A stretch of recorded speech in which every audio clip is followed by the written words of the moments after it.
$5,000 in free money? Sounds too good to be true, right? Well, millions of Americans are now wondering if this so-called DOGE payout could actually happen. Since our last update, new details have emerged about who might qualify, where the money would come from, and whether this is just another false promise. The idea comes from James Fishback, CEO of Aoria, with backing from Elon Musk, but not everyone is convinced. Is this the stimulus check that changes everything or just another financial mirage? Let's break it down. Hey everyone, we have a major update on the $5,000 DOGE payout that some are calling a stimulus check. Since our last video, new details have emerged about who might qualify, where the money would come from, and whether this has any real chance of happening.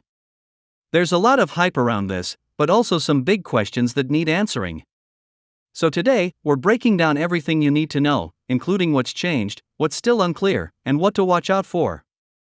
Before we get started, if you want to stay on top of everything happening with the DOGE payout, make sure to subscribe so you don't miss any updates. Alright, let's jump in. The $5,000 DOGE payout idea comes from James Fishback, CEO of Aoria, with support from Elon Musk. The plan is to return government savings directly to taxpayers as a one-time refund instead of new government spending. Unlike past stimulus checks that were funded through additional government debt, this proposal claims to cut wasteful government programs and pass the savings back to the people. This has gotten even more attention now that former President Trump has shown interest, calling it a way to restore trust in government spending. But let's talk about how this is actually supposed to work and whether it really can.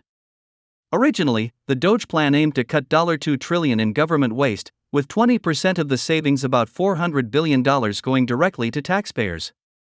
But here's a big update: Musk has since scaled that back, saying $1 trillion in savings might be a more realistic goal. That means the actual payout could be less than expected. And as for how much has already been saved, DOGE claims they've identified $15 billion in budget cuts, grant eliminations, and downsized government programs. However, fact-checkers have raised concerns that some of these cuts were already planned or involve funds that were previously spent, meaning the actual impact might not be as big as claimed. Now, let's talk about eligibility, because this is a big one. Early speculation suggested that only people earning at least $440,000 per year would qualify, but that's been debunked. The current proposal includes Social Security recipients, Veterans Affairs beneficiaries, and anyone who files a federal tax return. That's a major change because retirees and veterans, who were often excluded from past stimulus programs, would now be included. Additionally, the plan introduces incentives like tax exemptions on overtime pay and tips to encourage more workforce participation. But even if the savings are real and even if the funding exists, there's still a major obstacle: Congress. House Speaker Mike Johnson and other conservatives argue that any government savings should go toward reducing national debt, not issuing direct payments. Others, like Representative Celeste Malloy and Representative Riley Moore, have raised concerns about inflation.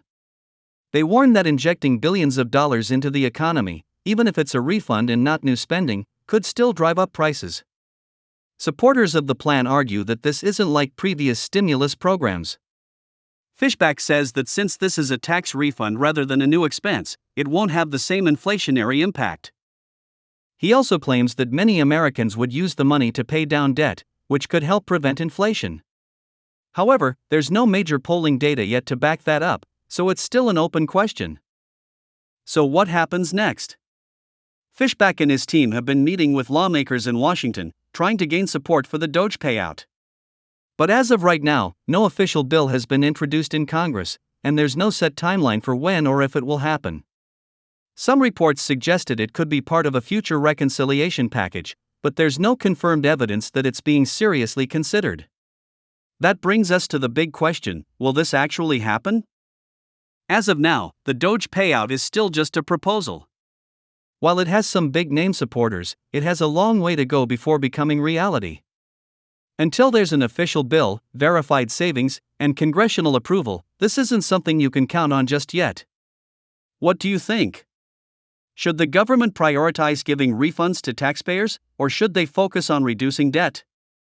Let me know in the comments, and if you found this update helpful, don't forget to subscribe so you never miss a future update. Thanks for watching, and I'll see you in the next one. While the idea of a $5,000 payout is certainly appealing, there are still many unanswered questions about how this would be funded and whether it could actually pass through Congress. Some critics argue that even if the government can identify wasteful spending, reallocating those savings directly to taxpayers may not be as simple as it sounds. Budget experts point out that a lot of so-called waste is actually tied to long-term programs or obligations that cannot simply be cancelled overnight. This means that while DOGE's efforts to find budget cuts are commendable, the actual amount of money available for direct payments may not be as high as supporters claim. Another concern is whether a one-time payout like this would set a precedent for future government refunds. Some lawmakers worry that if a program like this were implemented, there would be pressure to continue similar payouts in the future, further complicating the already complex federal budgeting process. Others argue that a refund of this size could be more beneficial if used for specific purposes, such as infrastructure improvements or debt reduction, rather than direct payments to individuals. One of the biggest obstacles facing this proposal is the lack of bipartisan support. While some conservatives back the idea of reducing government waste, many of them are hesitant about the idea of distributing those savings in the form of direct payments. On the other side, some Democrats argue that if the government is going to provide financial relief, it should be targeted toward lower-income individuals rather than given as a universal payout. This lack of consensus makes it difficult to see how the DOGE payout could gain enough traction to become a reality. Adding to the uncertainty is the broader economic picture. While inflation has been a major concern, recent reports indicate that the economy is stabilizing in some areas. This means that there may be less urgency among lawmakers to approve a large-scale refund program. If inflation were still at peak levels, there might be more pressure to provide financial relief, but with economic indicators showing improvement, Congress may not see the DOGE payout as a necessary measure at this time. However, supporters argue that even if the economy is improving, millions of Americans are still struggling with the cost of living, and a $5,000 refund could provide much-needed financial relief. The real question is whether lawmakers will see it as a viable solution or just another proposal that sounds good on paper but lacks the political momentum to move forward. For now, all eyes are on Washington to see whether this idea gains any real traction. Fishback and his team continue to push for legislative support, but as of now, there is no formal bill in place. Until we see actual legislative movement, it's important to stay informed but also realistic about the chances of this happening. If you're hoping for this payout, keep in mind that while the idea has some big-name endorsements, there is still a long road ahead before it could become a reality. That's all for now, but we'll continue to monitor this story and bring you the latest updates as they unfold.